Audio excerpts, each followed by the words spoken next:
What it do, bruh? Talk of the town, Nintendo, Doc Trey still holding it down, still make the best games, and you know this, bro. It's the truth. If you don't like it, you can have that seatbelt. Now, it's crazy when news about a new PlayStation system ends up giving us news about the current Nintendo system, but it appears that history has now repeated itself. So as you guys know or should know, the PlayStation 5 has now been announced and confirmed to release at the end of next year.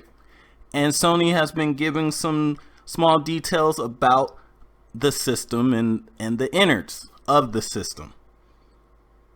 Mark Cerny, who is the architect of the PlayStation 5, he was architect of the PlayStation 4. He had a big hand in the PlayStation 2 engines for some of the biggest titles on that platform. He also worked on development of Sonic 2 back in the day as a teenager. The dude, I mean, he knows what he's talking about. He might overhype some things a little bit, but he definitely knows what he's talking about. So in a interview with Wired, who has the exclusive on this deeper look into the PlayStation 5, he actually just confirmed why Nintendo had to make a difficult choice with the Nintendo Switch. Now, I did a video on this a couple years ago where people were questioning just how the Nintendo Switch would be able to run these large, huge PlayStation 4 and Xbox One games on just a tiny file size that the Switch uses for its games. Well, Mark Cerny has just confirmed why Nintendo had to make that difficult choice to not support a hard drive. And it all comes down to file size. Now, they announced earlier this April that they would not be using a traditional hard drive. They were going to be using a solid state drive for the next PlayStation and also the next Xbox. Now, load times aren't the only reason why they went this way. They also went this way to get rid of unneeded data that they only needed because they were using the slow hard drive. Now, he explains it like this. He says, with that in hand, back to the PlayStation 5 solid state drive, which Cerny first extolled for the way it can turn loading time from a hassle to a blink.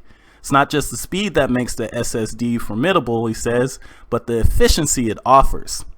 Think about the hard drive in a game console, spinning like a 4,500 RPM vinyl record. For the console to read a piece of information off the drive, it first has to send out the disk head like a turnable needle to find it. Each seek, as it's known, may entail only a scant handful of milliseconds, but seeks add up. To minimize them, developers will often duplicate certain game assets in order to form contiguous data blocks, which the drive can read faster. We're talking common stuff here, right? But then he says, but the data adds up too. If you look at a game like Marvel Spider-Man, there are some pieces of data duplicated 400 times on the hard drive. The SSD sweeps away the need for all that duping. So it's not only the raw read speed dramatically faster than the hard drive, but saves crucial space. So this right here proves why Nintendo had to scrap support for the hard drive. Space size on these game files was crucial to the Switch, especially at launch. If you guys remember, the max for most games on the Switch at launch were on 8 gig carts. There was a couple that were on 16 gigs, but not many, right? If the Switch had come with a built-in hard drive,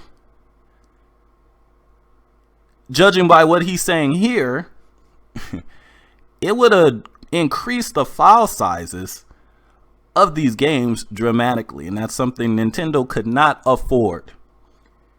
We are over 2 years into the Switch's life, and we are just now getting a 32 gig cart with The Witcher 3 in the US anyway. They couldn't afford to do that back then. So Cerny just proved why they had to go that route. And I know what some of you guys are probably thinking. It was like, wait a minute, but the Wii U even supported hard drives. Yes, but the Wii U didn't use carts as its media. It used a proprietary Blu-ray disc that you could use up to 25 gigs. So they never had that issue.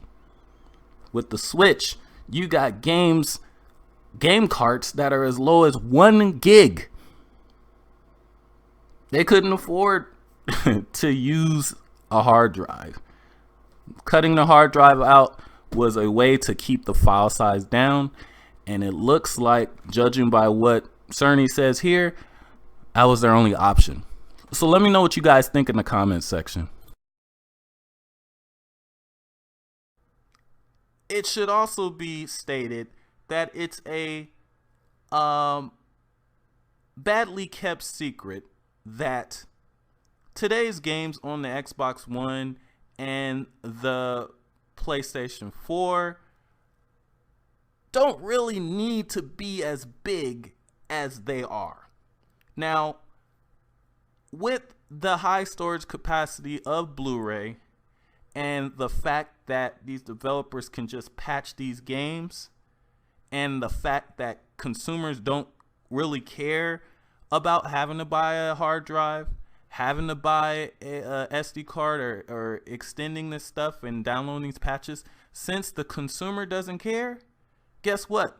These developers don't really care either about limiting the size of their files like they used to in the past when they had to. Now, there's a reason why all these hackers find all these hidden files, hidden characters, like unused assets in these games. It's because these developers didn't even delete it from the disk. They're still on the disk, taking up space because they didn't feel like deleting it, because they didn't have to. They just hide it. Now, if they had the same file size of a Switch game or a launch Switch game, they wouldn't be able to do that.